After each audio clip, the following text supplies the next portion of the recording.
Hi guys, it's May, which means it's Ehlers Danlos Awareness Month.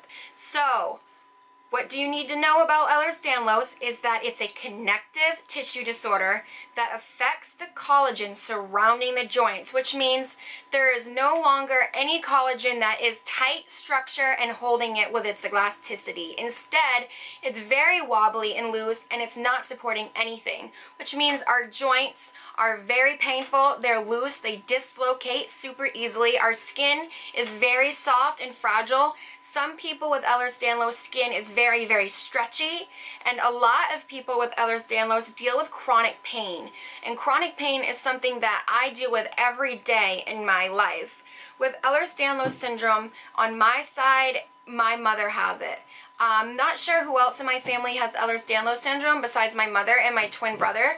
But me and my mother definitely deal with it in the severity that it causes a lot of pain. And with my twin brother, he does suffer a lot of pain in his back, but thankfully he doesn't dislocate, he doesn't sublux, he doesn't have those issues like my mother and I. But Ehlers Danlos is not a joke. It's nothing to take lightly. It is a very rare condition, and for my mother and I, it goes hand in hand with postural orthostatic tachycardia syndrome, except she doesn't have the symptoms of POTS, and my sister, my older sister, she does. She has the symptoms of POTS, but luckily she doesn't need the IV infusions every day like I do. My whole life, I was told I had fibromyalgia, and I was told that I was just hyper-flexible, and I didn't see past it. No one really, did any more testing, and no one really cared to look further into it other than the constant splints, the constant bracing, pain, bruises, you name it. I went through it.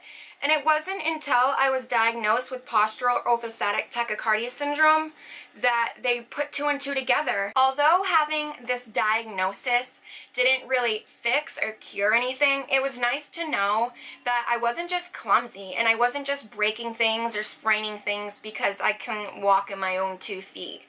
And ever since I've been diagnosed, things have been making sense. Like in gymnastics, it was really hard for me to do my back handsprings and stuff because it always hurt so bad. Like on my feet and my wrists, I was always wearing braces. There'd be days where I didn't have the energy to even do a pass, and with Ehlers Danlos comes fatigue because the body is just working so hard all the time to, fix and try to heal itself. And that's what I grew up with. I grew up with just feeling broken all the time, or like I was just really clumsy. And it was senior year in high school, I believe. Yeah, it was the beginning of senior year in high school was when everything went downhill. When I got the pericarditis from the postural orthostatic tachycardia syndrome, which we didn't know I had at the time, I was going through a lot of pain. I could no longer cheer, although I still went to practices and I wanted to be part of the team. I feel like a lot of my teammates and a lot of my classmates thought I was making excuses, but at this time, we didn't have any idea what was going on with me. So I was constantly wearing heart monitors, I was always in arm bracing, leg bracing, I could hardly stand, I could hardly sit, it was just so painful. I was bruising really easily. It almost seemed like everything was getting worse and worse and worse, and which didn't make sense to me because I wasn't doing anything. So time had gone on, and again, like once I had gotten this diagnosis, I look back at it and I'm like, wow. And a lot of people ask me, why is your skin so soft? I get this question all the time. What lotion do you use? What are you doing to keep your skin so hydrated? And the truth is, I'm not doing anything. My skin is so naturally soft that I can't even use lotion on my hands because then they're just way too soft. I'm just trying to bring awareness to those who are suffering invisibly. This is, one of the top invisible illnesses out there, along with postural orthostatic tachycardia syndrome. And it's nothing to take lightly. Everyone has different symptoms, different causes. Everyone goes through it differently. Not everyone is strong, not everyone is weak, not everyone can just blow it away and do whatever they want. And for me, I do have to pay consequences for my actions, and I do have to think about things I do before I do them. So with having my son, I'm constantly in pain because I have to do the repetitive lifting with him, and I also do a lot of bending to clean, and I do a lot of hand motions to cook, clean, dishes, change diapers, fight with him to get his diaper on. So even little things like that, you know, aggravates my joints. And currently I'm waiting for a bilateral wrist brace because I've been having such terrible issues in my wrists that now I have to have splints that cover from here all the way up, so I can't move my wrists, and those have to be custom made. So I'm still waiting for those because of having no collagen within my wrist. They call it carpal tunnel syndrome, is what they compared it to, I can't remember now, but basically it's like having carpal tunnel times 10. So it's extremely painful just to even go like this. I don't know why I'm doing it, but it's even painful to just make a fist or to move my fingers. Anything like that is really painful. There isn't a day that I don't have at least 4 to 5 bruises on my shins, because it doesn't take much to anything to bruise. If I knock my leg on the chair, bruise.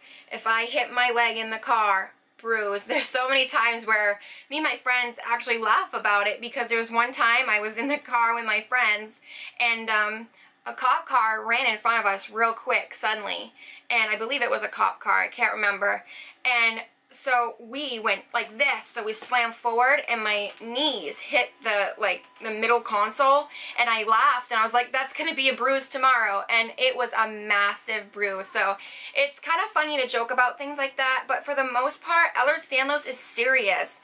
Ehlers-Danlos is nothing that should ever be put to the side. It's a very rare condition, although I feel like I know so many people with it because I've been part of the Facebook community.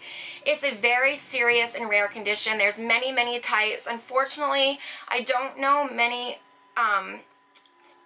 details about the other types, but I know with my type, even it just being classified as the hypermobility, I suffer with severe, severe pain. 8 months ago, I was taking 22 medications, 14 of which were pain medications. Can you imagine? How did I even live life with a baby, with a husband, with my husband working? And you know, the answer is I didn't live. I don't have any memory of it. I was in a very low place for a long time. I let my illnesses control me. And finally, about 8 months ago was when I started making the change, and I went to my doctor and I said, I can't do this anymore. I can't eat, I can't sleep, I can't function, I can't be alone with my son. We're doing something. And he looked at me and he's like, are you sure you can handle this, Danielle? And I was like, yeah, I don't even care if it kills me. I'm in a much better place mentally. You know, I've been doing a lot of reading in the Bible and just praying and giving everything I have to God, because I feel like I've let all this negativity around me control my life for so long that it's insane how sad I get when I think about what I had my husband miss out on, what my child missed out on, what I missed out on. And I can only make up, you know, for what I've missed, and I can only apologize so much because it wasn't something I felt like I can control at the time. And so now I just live my life as positive as I can, and I try to keep my head up even when times are so tough. And when my husband's working night shift and I have to get up early in the morning with our son when I only get like 3 to 5 hours of sleep, it's rough, it's really hard. My joints hurt 10 times more. Everything hurts 10 times more. I'm super fatigued, and we want to expand our family. This has been a dream of ours, you know, since we've been together. We wanted to have at least 2 children, and after we had our son, I said there's no way. You know, healing from the C-section was horrible because people with Ehlers-Danlos do not heal well. Some better than others, some worse than others, and for me, I was slightly on the worst side. It literally felt like somebody was ripping me open, and I literally couldn't walk for 3 days. And, you know, oftentimes I get, why would you have another child? Aren't you afraid that you're going to pass this illness down? Well, yes, I'm afraid I'm gonna pass this down. I'm absolutely petrified, but something that I've learned, in these last 8 months is why be afraid of what might be there? Why not be blessed for what God gives you? And that's something I'm really trying to accept and understand, because I believe that He does not give us anything that we cannot handle. And, if God wants me to have a child with, limitations, then, that'll be it. Of course I don't want a child that will suffer. No one wants that. No parent wants that. But I know in my faith and in my heart, our child is going to be just as strong, if not stronger, than, I am. And it's hard for me to look back on because Ehlers Danlos is genetic. My mother has it really bad. Like I said, her whole life she was told she had fibromyalgia.